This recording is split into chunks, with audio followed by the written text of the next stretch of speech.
comprendre qu'on est dans un monde qui est en perpétuel changement.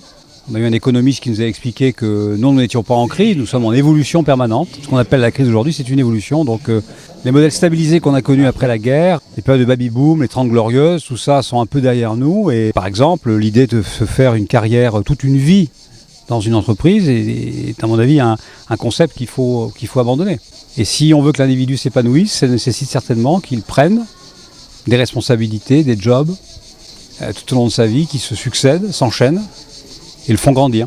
Ça veut dire que quand on est dans les métiers des ressources humaines, on doit accompagner ces changements permanents. Et je pense que les RH vont avoir ont un rôle et auront de plus en plus un rôle important pour organiser ces mutations internes à l'entreprise et qui impactent naturellement beaucoup les individus. Donc si on n'a pas cette mobilité dans la tête, au moment où on embrasse une carrière, au moment où on rentre dans une profession, eh bien, on peut avoir de sérieuses désillusions. Donc c'est cela qu'un étudiant aujourd'hui doit intégrer pour mieux se préparer à son futur de demain. S'il fallait donner un conseil, et c'est ce qui est ressorti d'ailleurs de cette fin de colloque, c'est qu'il soit lui-même. Et chercher en fait ce qui lui donne le plus de plaisir et de motivation.